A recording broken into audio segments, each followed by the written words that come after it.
Yeah.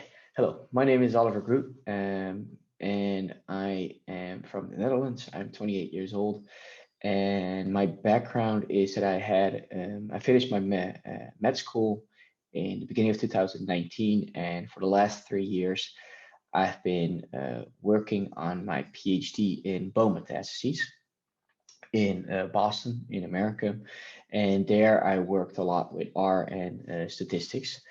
And well, next week I'm going to defend my thesis. If you're interested in my thesis, it's about patients with bone metastases receiving surgery. You can send me an email, and I can send you a digital copy. But you're not here today to listen to my medical thesis. You're here today to learn a little bit about visualization and exploration of data. And I'm going to talk a little bit about that today, and we'll give you some examples in R.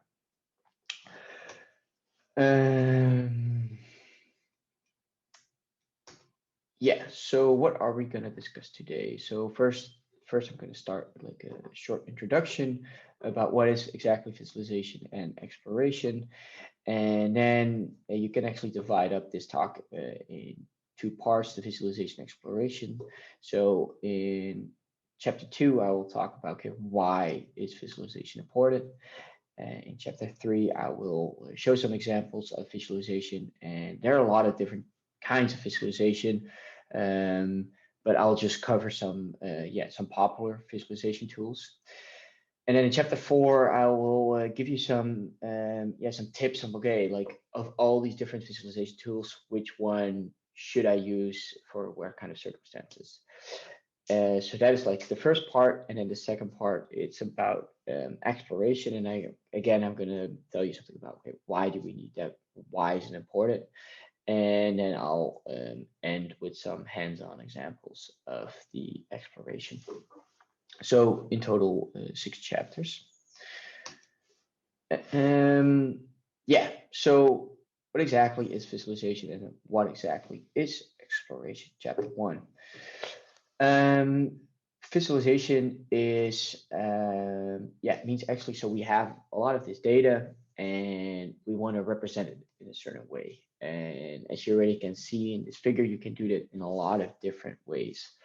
And why is it important? It's important because then, well, actually, that's going to be the next chapter, so I'll stop myself there. And so, okay, so data visualization is more, okay, we're going to visualize it. We're going to visually represent it. And in data exploration, we're going to deep a little bit more into it, and we're going to more analyze it.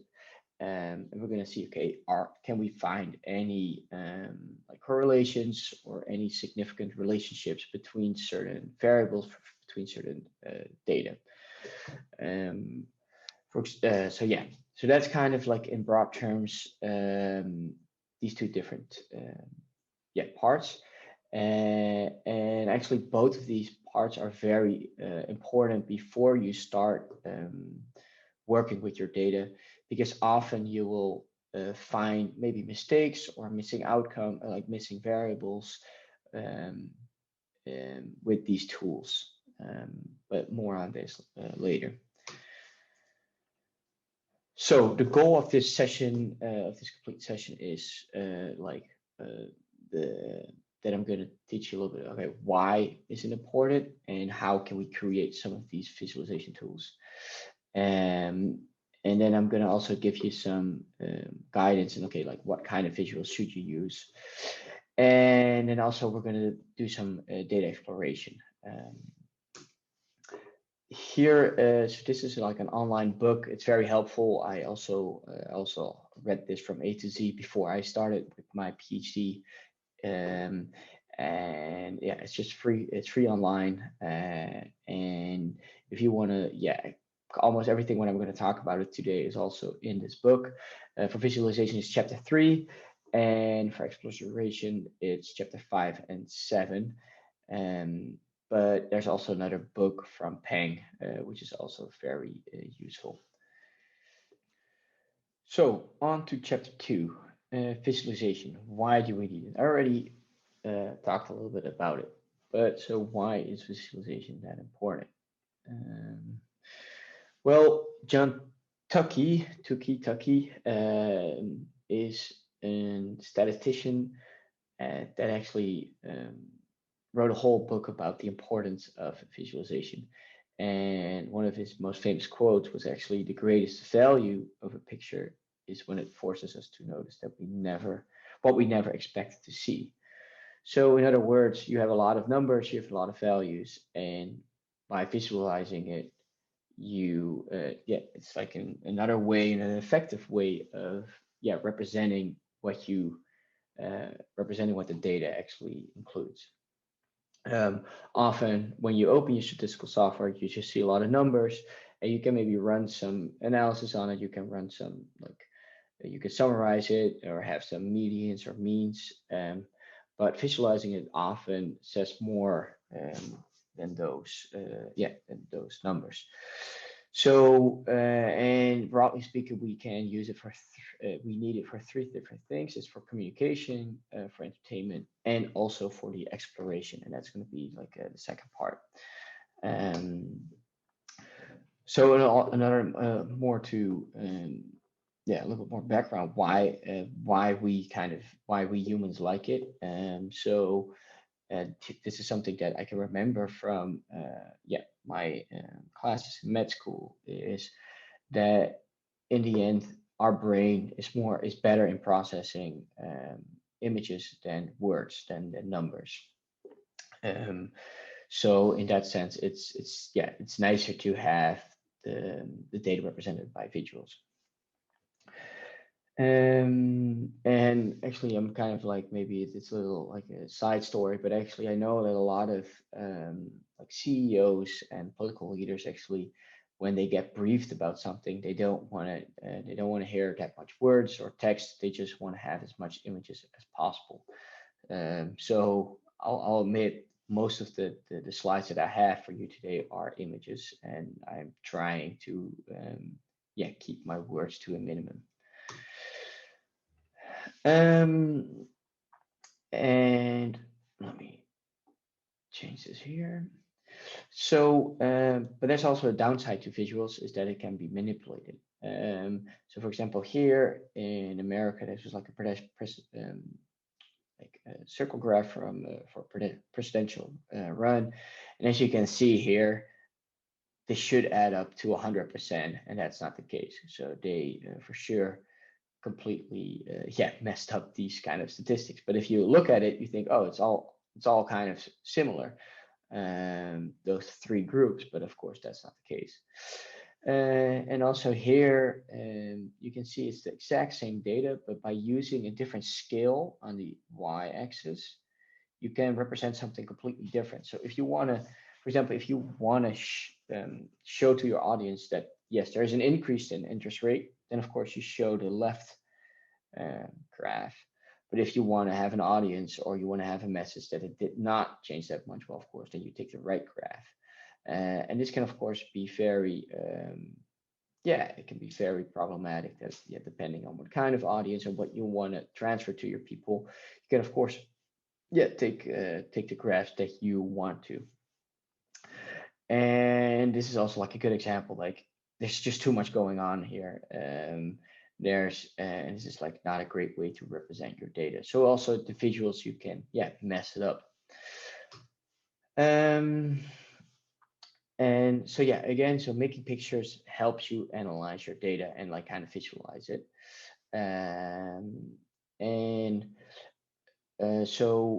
And there's this whole concept of the grammar of graphics, and I'll show you on the next slide what that exactly means. But there's all these tools that you need to think about. Okay, what do I need to represent in a most efficient way in a picture? So, and then in that way we can avoid what we just saw in the previous slide. Here are some grammar of graphics. And of course, there's a lot more comes to it, but here are the most important parts. So aesthetics, that's a big part, and it includes everything like precision, color, and all that kind of stuff. Heterotic objects, how are we going to visualize it, the scales, and that was what the two graphs that I showed you with the left and the right graph. But it also, you're going to think about it like, do I want to have a continuous or discrete representation? And then you can think about, for example, again, like my background is medicine. So let's say you take BMI, you can bin BMI in like overweight or not overweight, but of course, so you can make it into like a binary variable, like 0, 1, or you can keep it as a continuous variable. Facets, and of course, you can also apply some statistical transformations. You can just or represent it like the raw data, or you can already process it a little bit. And so when we work in R, all these graphics, we mostly use the package from ggplot. And you can find that on this website. Like ggplot is explained, and most of my examples are also derived from that website, or and of course I use the ggplot package for all my visualization. So for sure, this is a great website to keep in mind when you're visualizing. There are a lot of examples, and it's very nice. So now we're going to chapter 3, and that is visualization and some hands-on examples. And as an example dataset, I'm going to use the CARS dataset. That's just a free dataset that you can download, that you can just load into your R package. And here you can see like a table, and it's just a data set with all these characteristics about cars. And we're gonna using some different visualization tools to demonstrate like, okay, how can we represent some of this data. And here, as you see, is the ggplot package. And in red, I have like where you need to, like the stuff where you need to load in the data or specify how you want to have something called. So we're using the MPG dataset, like that's the CARS dataset. And then, for example, the GM point, you're going to get a graph like this. And here we say, for example, okay, this is the x-axis, we're going to call display, the y-axis, we're going to call highway, and we're going to call the agenda class. And this is, for example, like an easy way to show some stuff, show some characteristics about the car data set. And again, like all this stuff is on the website. Let me go to the previous website. On this website, a lot of examples, and also, okay, different characteristics, how you can change that.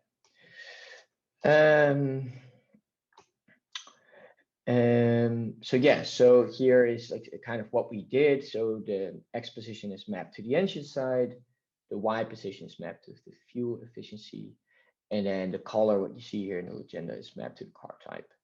And we use points, also with the GM point, and we use a continuous scale, and we did not use any facets. So we did not split them up in all the different classes. So if we used the facets, we would have gotten 1, 2, 3, 4, 5, 6, 7, 8. We would have gotten 8 different graphs. So now we're going to the bar charts. With a bar chart, as it already says, there are bars, and it shows the count of a certain car. So here, for example, in this graph, it shows how many cars are in each class. And here shows you, okay, how many cars are in each class.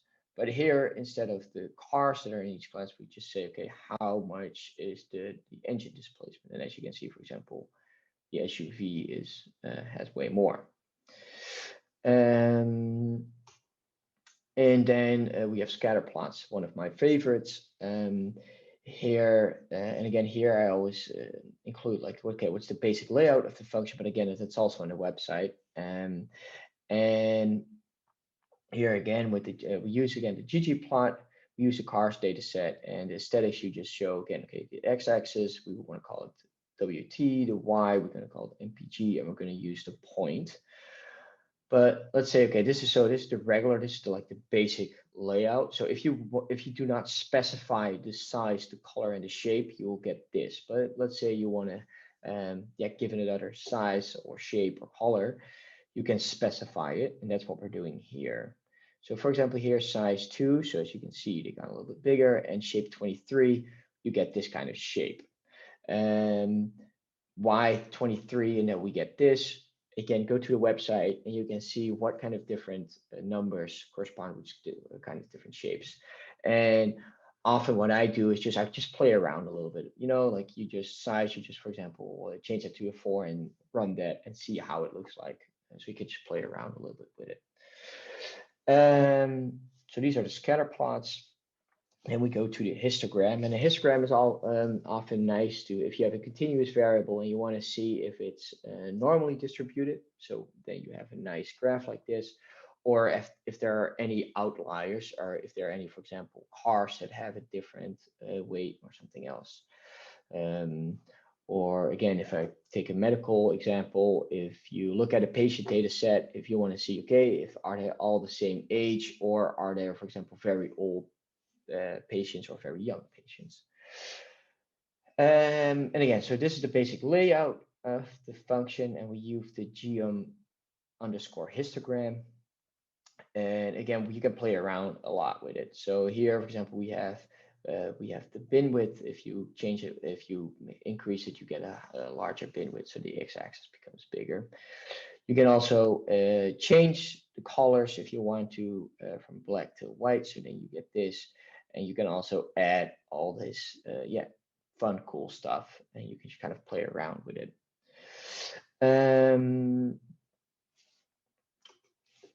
then we go to a box plot, and in a box plot is, so this next plot uses the box plot to show the mean and the distribution of MPG measurements for each year in the sample.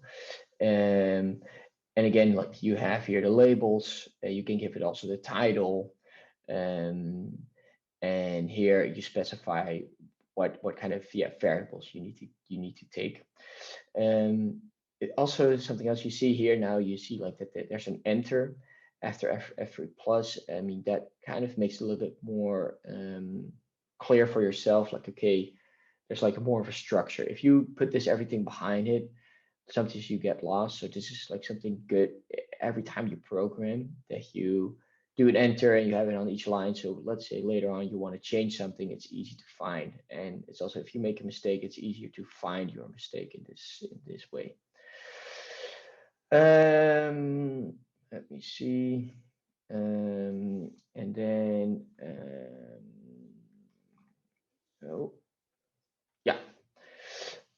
so now we go, we kind of change the box plot a little bit.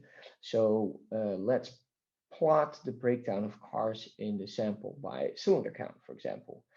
And this chart does a good job of illustrating the types of car in each region. So it illustrates the types of car in each region.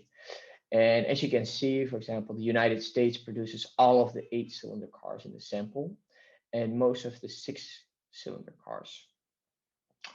However, the number of 4-cylinder cars is roughly equally across all the regions, as you can see.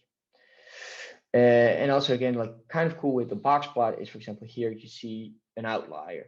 So if this were my data, if this was like something that if I imported this data, I would for sure look up this data point and see if this is an accurate data point or if something is amiss with this. And this is, again, I think one of the most important things of one of the most important aspects about visualization, especially prior analysis, that you see if there are any outliers. If you see if there's any weird data that you need to take a closer look at, because this could be just like a mistake in entry. So that's like it's just like an important thing to take note of.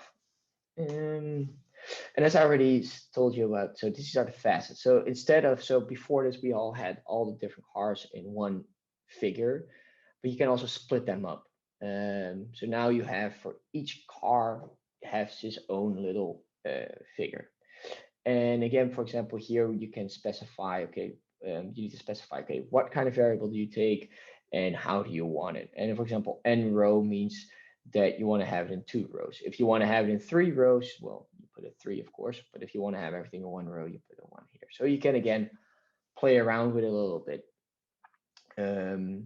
Personally, I'm not that much of a fan of a facet, but sometimes it can be helpful. Yeah, your own preference. So again, like you need to think about, like, so when you form a graph on the background already, like the ggplot is transforming the data that you have and into like a summarization or like a median or a mean. Like it already counts it, because as you can see, like we already, for example, this is another data set, a diamonds data set. It's also like a free data set. And when you do, for example, the bar charts, it already counts automatically a certain variable. In this sense, it counts the variable of like how fair the diamond is. Sorry, the cut, how the cut of the diamond. So that kind of like that happens automatically on the background, and you don't need to like add any extra programming for that. And that's why ggplot is so easy to use. And again, also then the benefits of the ggplot is because it's so widely used. There's a lot of stuff on the internet, on the website that I just gave you, that like helps you out. So for sure, if you're playing around with it, and if you have a feeling like, okay, this is okay, how do I want to do this? How do I want to increase the size? How do I want to give it another color or add something other cool aspect that you think, okay, this is going to be a value? Then for sure, like yeah, you can go online and find it. Alrighty, so we spoke a lot about different types of visualization, the plots, the histograms, but most importantly, also a question is, okay, so we have all these different kind of visualization, but how do we choose which one to use? And this is where the next chapter I'm going to talk about. So what kind of chart or figure should you choose? And here's like a nice overview how you can the different types of graphs and charts that you can use. And as you can see, we're already in the previous section, we already went through a couple of those. We went through, for example, the scatter chart and the histogram and the line histogram, for example. Those are some examples that we went through. And okay, so how do you know, okay, which one should you choose?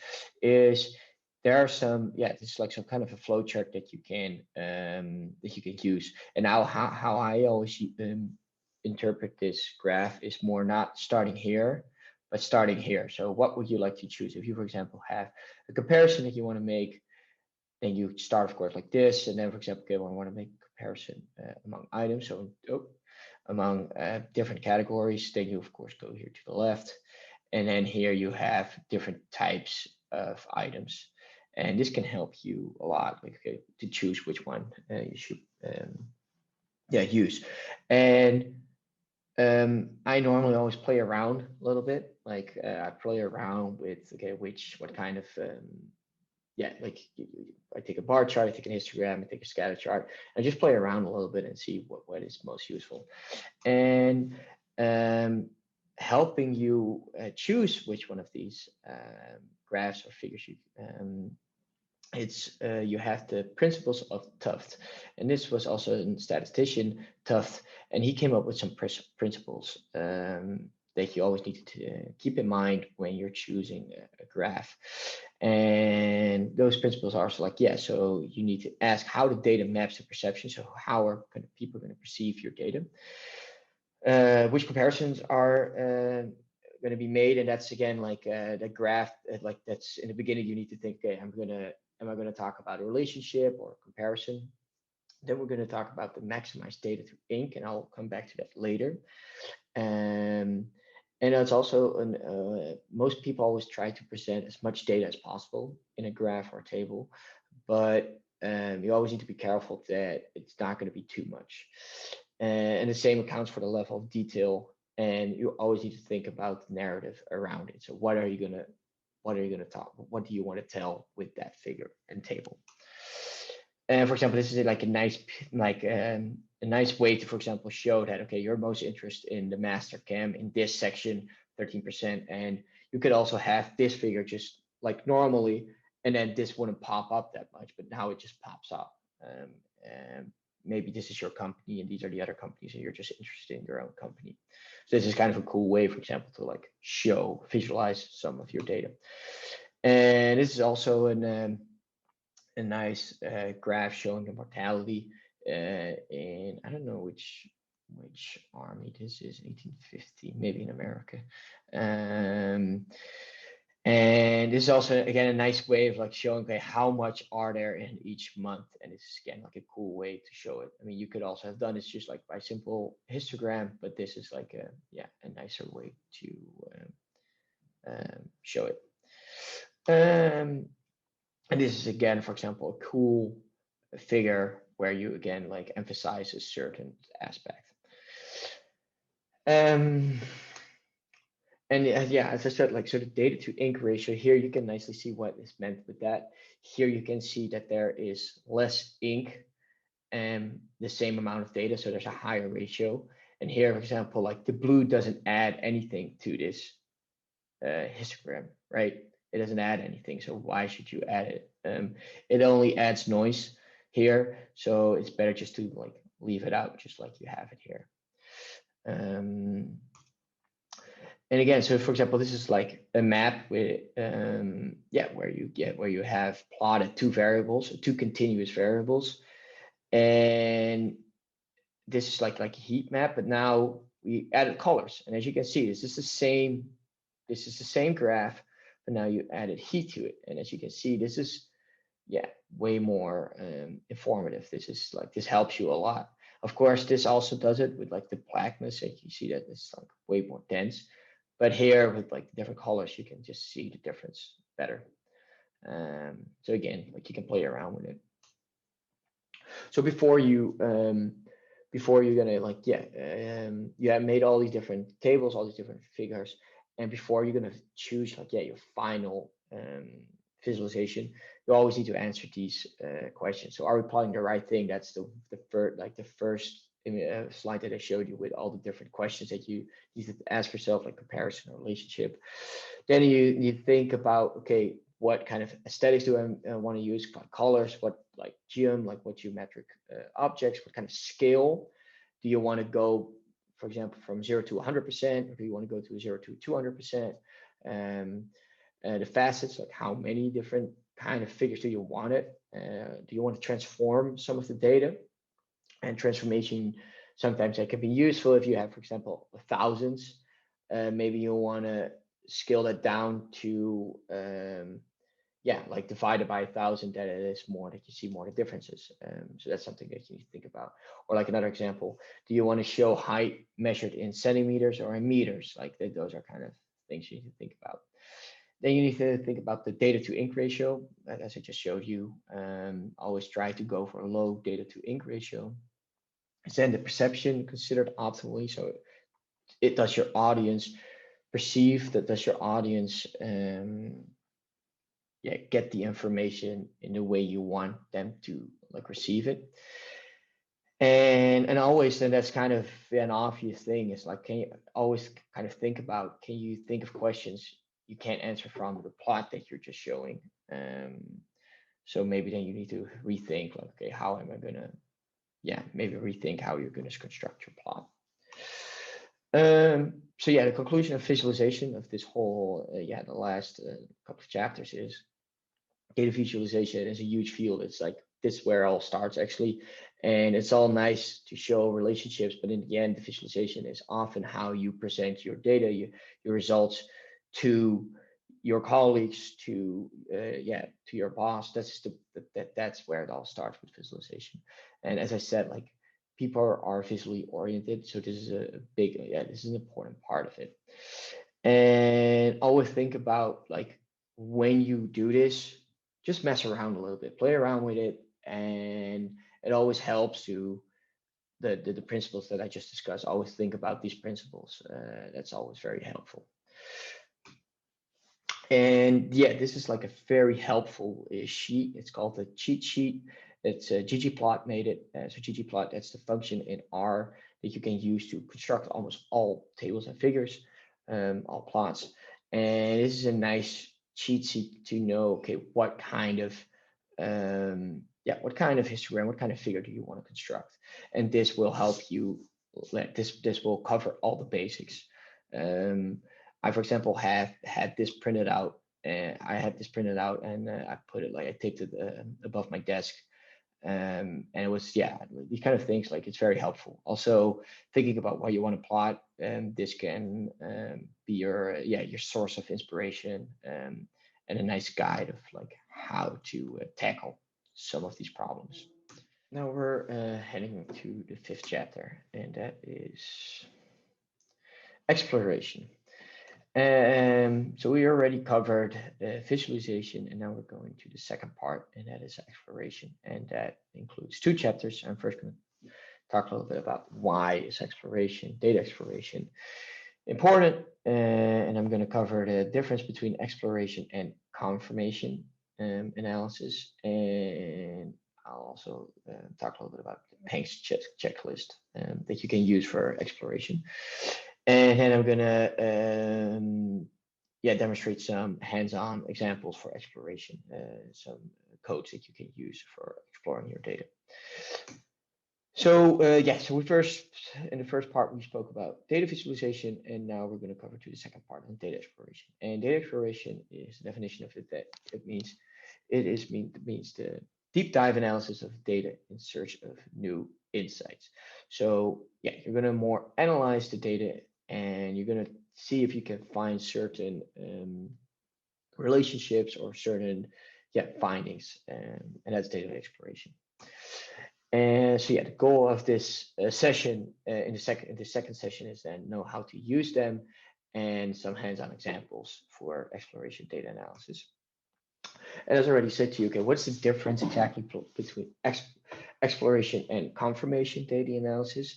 Is that exploration analysis is more creates new insights, creates new hypotheses, and the analysis may depend on the data. So it's more, you start more from scratch, kind of. And with confirmation analysis, it is more you test a certain theory.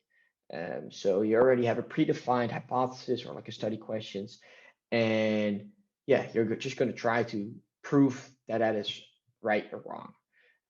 So exploration is it's in the word. You're more exploring it. You're more trying to find out new things. And with confirmation, it is more a predefined problem. And I got an example of both. So this is from confirmation. Is, for example, you work at Google and there's a new search algorithm, and your task is whether to check if this algorithm performs better than a previous one. So you have a previous like study question that you're going to prove. And so in the beginning, you already know exactly what you're going to look at. You're going to look at the new algorithm versus the old algorithm, and you're going to test them. You have certain outcome variables, and you already have a certain sample.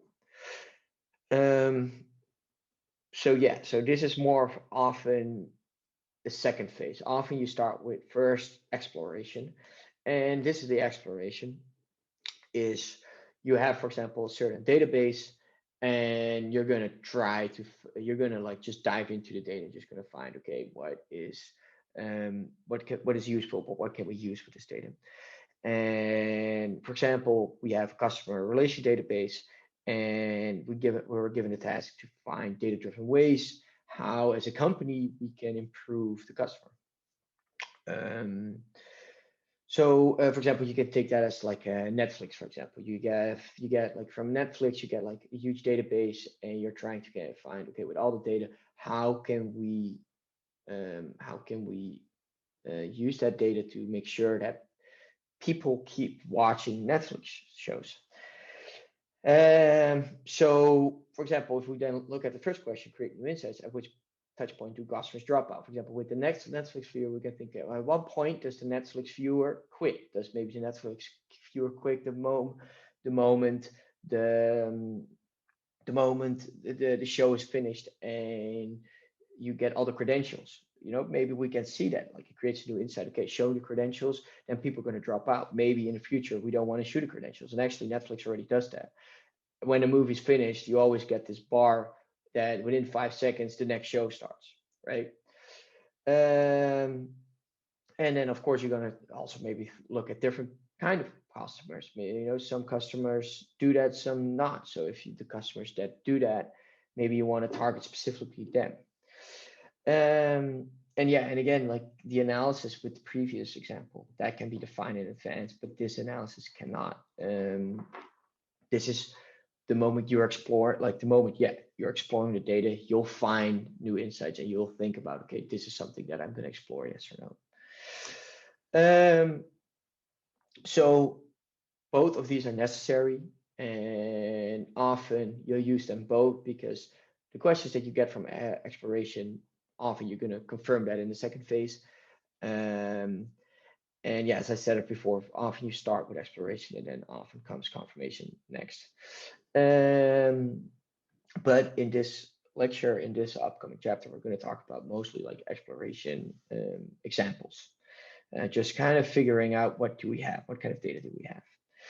And you can use for this, we can use the PANCS checklist and EDA's exploration data analysis. You can use PANCS exploration data analysis checklist. So, and these are like 9 steps. First, you need to think, formulate your question. What kind of question do you have? Then you have your data. Then you're going to look at the data, and so you can run the STR option. So that looks at the internal structure of your data set. Always look at the top and the bottom of your data, seeing if how much data points you have, what are the outliers.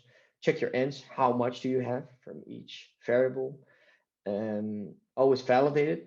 Ideally, often you don't have that, but let's say you're exploring a data set. It would be great if you have another data source that you can see if what you're finding, if that's true. Yeah, that's an easy one. Always go for the easy solution first. You can always complicate it later on. And when you find something, always challenge yourself. Maybe if you dig deeper, you find an even better solution or something else, a new insight. And always, when you're done, follow up. See if this is later on in time, if it's if it was actually accurate what you found. So we spoke about the data exploration. What is it? Now we're going on to the next chapter, and that is some hands-on examples how we're going to explore the data. And I'm going to use functions in R that you can use for this. And this is also the last chapter. And I'm going to use for this exploration, I'm going to use the iris data set, and that's about flowers, and a flight data set. And both of these data sets you can use for free. You can just download them from the internet, and that's like some well-known data sets where a lot of people may have examples of different exploration functions on these data sets. Summarize. The summary function, that's one of the most important functions for exploration. And summary is a summarize function. So here you see it, summarize. The summarize function can take any of these R functions and it takes a vector of values and returns a single value. So it takes, for example, this variable and it returns a single value. So it takes of this variable, takes all the values and computes the mean. So let me say that again. This is like a very important aspect. Summarize can take any R function that takes a vector of values and returns a single value. And these R functions are these, for example, you can get the minimum value of a certain variable or vector, a maximum value. You can take the sum of values. You can take the mean value, the standard deviation, the median, the interquartile range. So the median and interquartile range often go together, and the mean and standard often go together. The number of values, so how many are of each vector or variable, and the number of distinct values. So then it looks at each specific value if that's unique. So the head function in R is used to display the first n rows present in the input data frame. And in this section, we are going to get the first n rows, using the head function. So with the head, we're going to display the first 6 rows. And for this process, we are going to import a data set, the iris data set. So here we're going to import the iris data set into the data frame, tf, and the iris is available in RStudio by default. So you can just use this iris. You don't need to do anything for this. And you can see that the head function returned the first 6 rows present in the iris dataset. So you can see here the first 6 rows. But you can also customize the head function with a comma. And then, for example, if you say 10, then you get the 10 first rows. But so by default, the head function will always return the first 6 rows. But you can also return the last n rows. That's with till. So head is the first, till is the last. And till will also give you the last 6 rows, except if you just specifically say 10, then it will show you the last 10 rows. And of course, when we can also group by variable. So you can also group by each variable. So here we have, for example, from the iris dataset, we can group by species. So each different flower, and we want to summarize. We want to summarize. We want to get the mean of each petal length. And so what you can see for each flower, so for each species, we get the mean petal length here. So yeah, let me change this here. So we're using some standard plots for exploration data analysis, exploratory data analysis. So these are kind of things that we need to look about. So how are the features distributed? Is it univariate, multivariate? Then we look at specific things. Do we want to look at among people, among time, and among flights? Sorry, apologies. Now we're moving from the iris dataset, from the flower dataset, to flight dataset. And in the next slide, I'll show you what the flight dataset is. So you can look among certain variables, among certain factors. Okay, what are we going to look at? And you can always look at specific relationships, of what I spoke in the last chapter. Oh, does it go? Yeah. So here is the data set, and again, this is also, you can just load it immediately if you load this data set, and you get all flight. You get all these flight data. And here, if you see, for example, the year, the month, day, the departure time, the scheduled departure time, and here you see, for example, the delay in time. So here, this flight was actually 2 minutes early, and this was actually too late. And here's the arrival time and the scheduled arrival time. So, and as you can see, there are a lot of observations here. So again, we looked at here at the first 6 rows. And we can look at, for example, if you now look at a bar chart. Here with a bar chart, we have now in the X position the feature of interest, so the feature of the variable, the vector that we're interested in. So in this sense, it is the origin of the flight. So for example, JFK, that's in New York. This is in Los Angeles. This is, I think, I don't know where this is. So there are 3 different, departure, 3 different airports. And then in the Y position, you can see how often it occurs. So count of occurrences. So here we can see this airport has the most flights, right? And again, so this is with the ggplot. This is what we covered in the first section. Here we can graph it, right? So what we can see here, the fewest flight depart from LGA, from Los Angeles, and the most flight depart from EWR. And here, for example, here instead of occurrences, here we count like on a Y position the occurrences, but instead of in X position, instead of counting it by each airport, we're going to count it by departure delay in minutes. So how often did a flight did not leave on time? And as we can see, most flights left on time, but some flights were very late.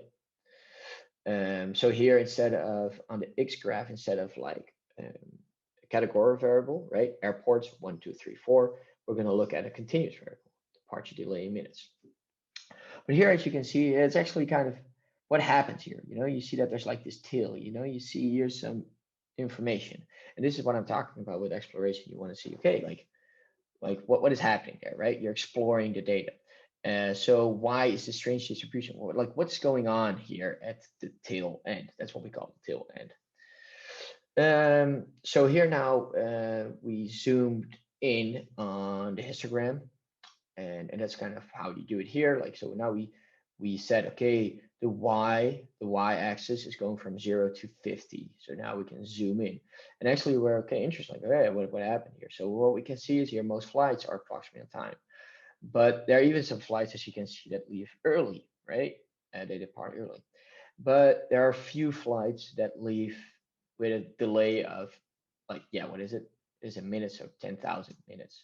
So yeah, there are a few flights. So, and maybe you want to check this value again, or you want to check what's happening here, right? This is just an outlier. What I said in the first section is always important to look at, visualize data, and look, okay, what's happening here? Or maybe there's something interesting that you can graph again. Okay, what's happening with all these flights? So yeah, so this is the kind of like, again, like some aspects that we can look at when we're exploring the data.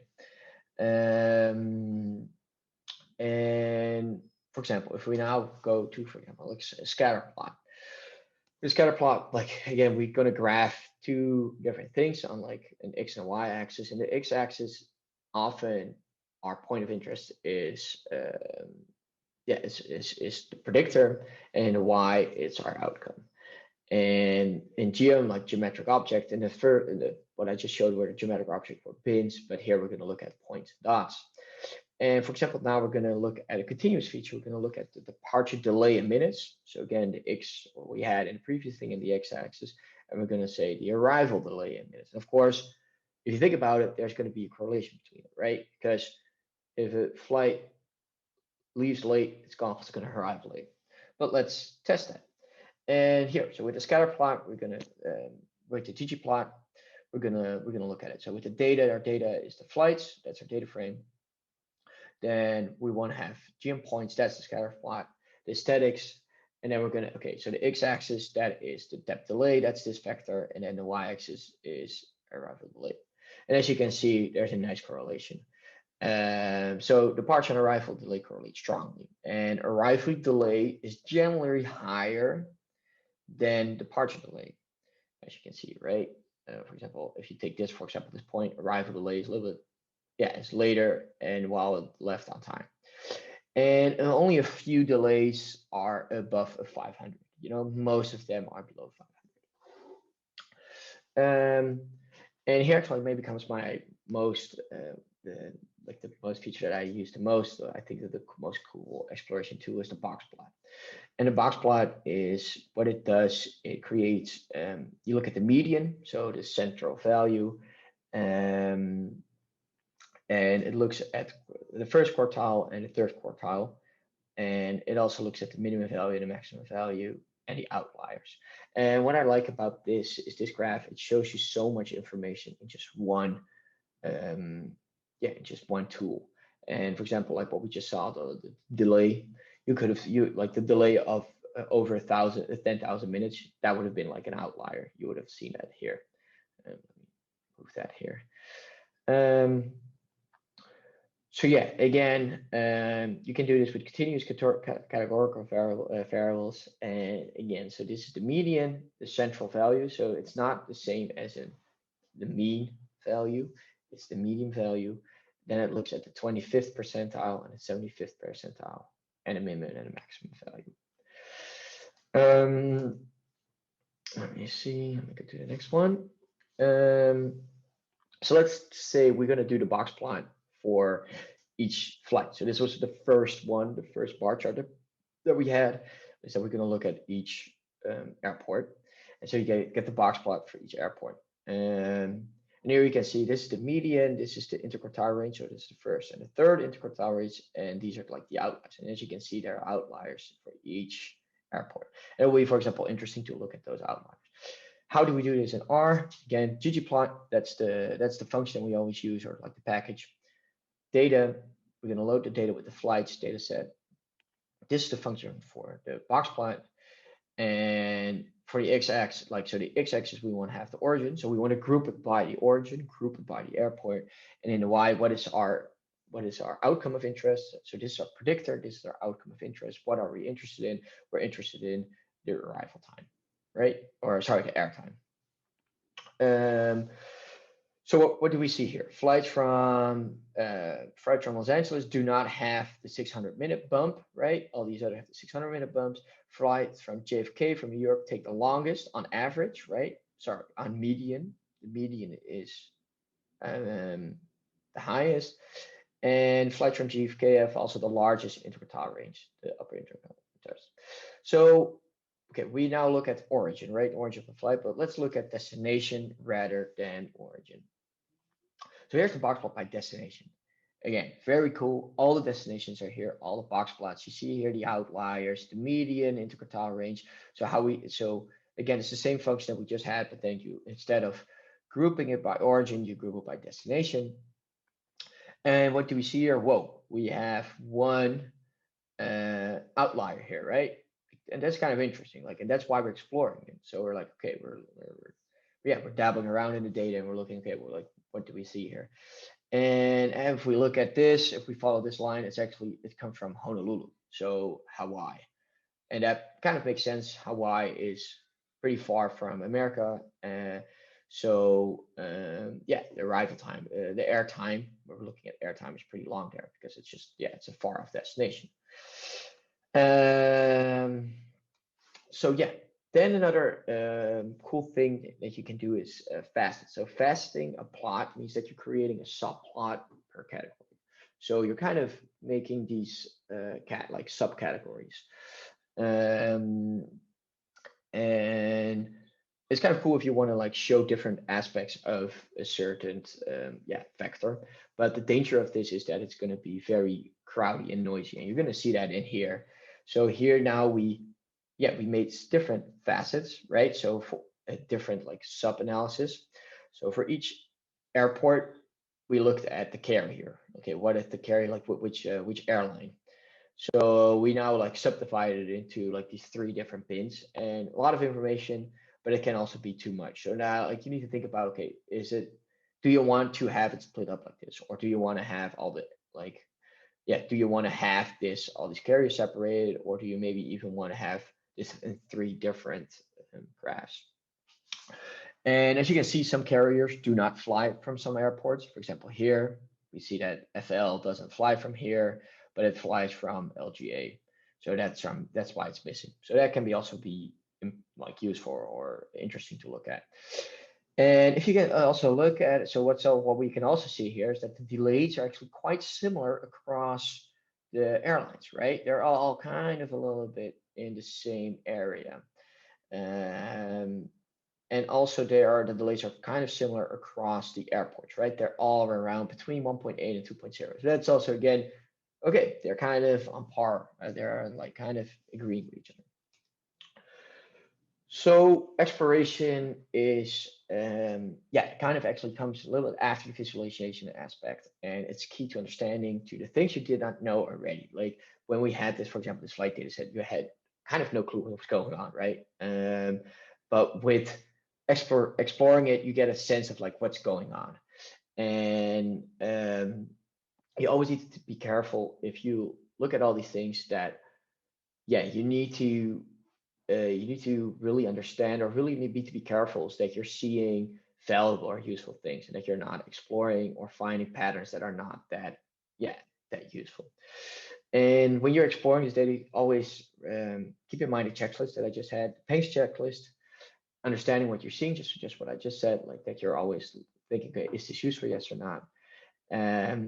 And you can use all these graphs to look at all the variations and associations. So to conclude, visualization, that's the first part that we talked about, is the graphical representation of the information and data, and always be mindful of not showing too much information in your graphs and your visualization. And again, like people are humans are visually oriented, so especially when you're presenting your data. I think it's always better. People always like it more to see figures or graphs instead of words or text. And in a world of big data, and we're living in a world of big data, data visualization tools, technologies are essential to analyze all these massive amounts of all this information that we have now electronically on the internet. And that's probably also the reason why you're following this course, because it's the next step. And after visualization, it's the next step is always exploring, looking at, okay, what do we have, and trying to find patterns and understanding things in the data.